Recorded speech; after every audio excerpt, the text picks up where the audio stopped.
Mabagal ba ang internet connection mo? Isa sa mga dahilan kung bakit bumabagal ang internet connection ay kapag congested na ang Wi-Fi signal sa inyong lugar. Okay, para malaman kung congested na, gagamitin natin itong Wi-Fi Analyzer na app. Mada-download lang ito ng libre sa ating Google Play Store. Halimbawa, dito sa aming lugar ay merong 4 na Wi-Fi signal at lahat sila ay nagba-broadcast at 2.4 GHz. At ang kanyang signal ay ita-transmit sa iba't ibang channel. Halimbawa dito sa amin, 4 na Wi-Fi signal, ang isa ay nagbo-broadcast sa channel 6 at ang tatlo ay sa channel 11. Ibig sabihin, congested na ang Wi-Fi signal sa channel 11. Kaya nagkakaroon na ng Wi-Fi signal interference, kaya bumabagal ang ating internet connection. So, ang dapat gawin ay ilipat natin ang ating channel mula sa congested papunta sa uncongested. Okay, sa ganyang paraan, bibilis ang ating internet connection. So, paano ito gagawin?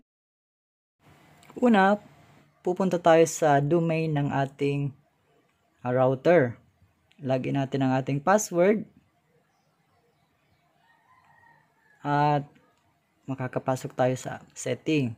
Okay, punta tayo sa advanced setting. At dito sa wireless. Okay, kung makikita mo, nandito, nasa channel 11 tayo. Okay, para meron tayong baseline, gagawa muna tayo ng speed test. Okay, congested channel ito kasi channel 11 merong 3 Wi-Fi signal na nagba-broadcast. Tingnan natin gamit ang ating speed test. Ayan, ang ating ping ay 39. Ina-assess na ang ating download speed.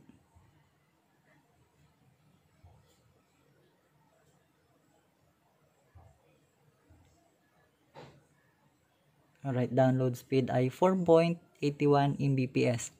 Okay, at ang ating upload speed naman ay, hintayin natin.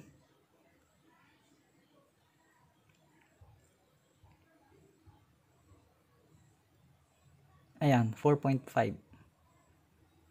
Okay, tingnan natin sa totoong buhay gaano ba kabilis ang 4.81 Mbps na download speed at 4.5 na upload speed. Okay, punta tayo sa YouTube at buksan natin ang paborito nating YouTube channel, ang DIY ni Draw. Yan ang aking YouTube channel. Kung hindi ka pa nakapag-subscribe, consider subscribing. Also, please like and hit the bell notification. Okay, ang ating video ay nagpi-play ng 720p. Okay, so far, mabilis naman. Walang lag.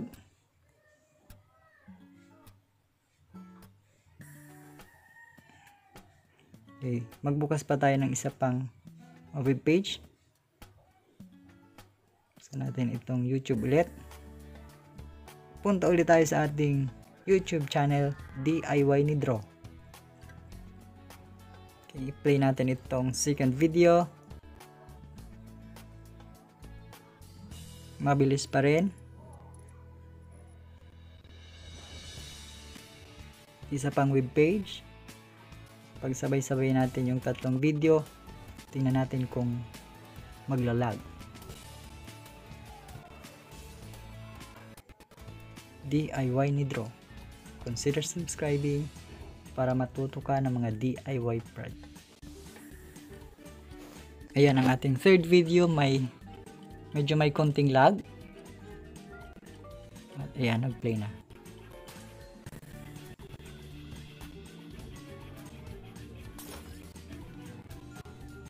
So far, wala namang problema. Mabilis naman ang 4.81 Mbps.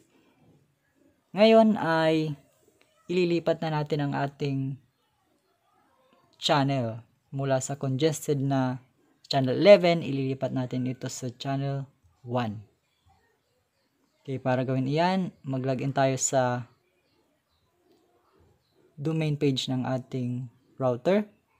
Dito sa wireless. Tapos kung makikita mo sa channel, ilipat natin sa channel 1. Pwede mo rin yan ilagay sa auto, kaya lang Pag nilagay mo sa auto, yan ang nangyayari.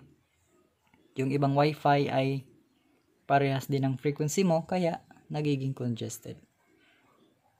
Okay, ngayon na nalipat natin sa channel 1, mag speed test muna tayo.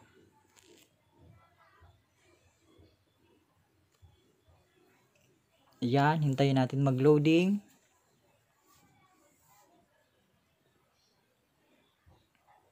Yan, punong-puno ng ad ang speed test website.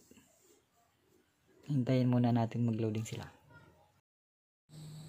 Para may comparison tayo, kanina ang ating download speed ay 4.81 Mbps. Ang ating upload speed ay 4.5 Mbps. Ngayon tingnan natin ang kaibahan na nalipat na natin sa uncongested channel, yung ating frequency. Yan, nagsisimula na. Ang ating ping ay 37. Ang ating download speed ay di hamak na mas mataas. Ito ay nasa 21.5 Mbps na. Halos 4 times ng bilis natin kanina. At ang ating upload speed naman ay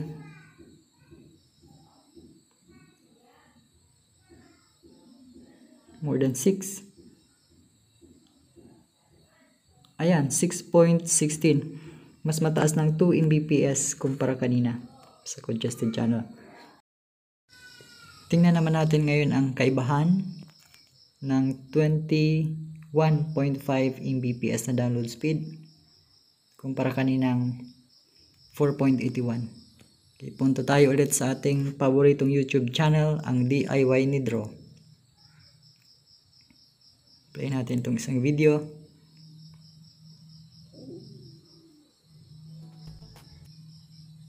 Okay, from the top.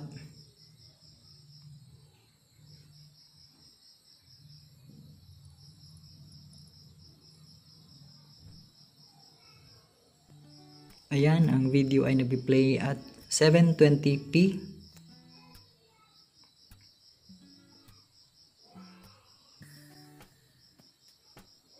Okay, magbukas ulit tayo ng isang webpage. Punta tayo sa Netflix.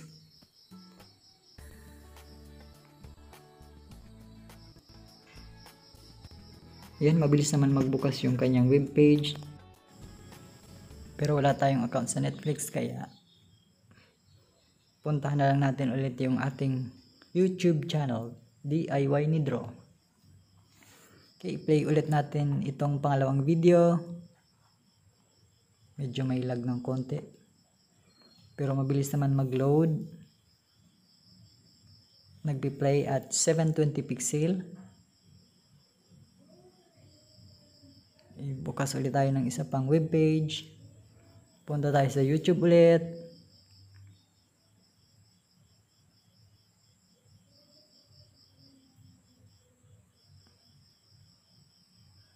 At i-play ulit natin yung isa pang video.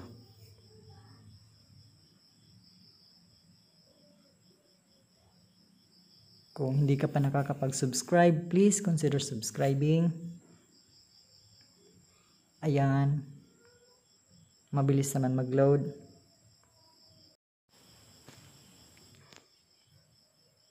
So siguro mas mararamdaman natin na mas mabilis na ang ating internet kung mas marami ang gagamit, kapag sabay-sabay na tayong gumagamit.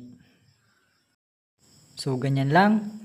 Ilipat lang ang channel from congested to uncongested at ang iyong internet speed ay mag-i-improve. Kung nakatulong sa iyo ang video ito, i-click ang thumbs up button, mag-subscribe at i-ring ang bell para ma-notify ka sa mga susunod pang video. Salamat!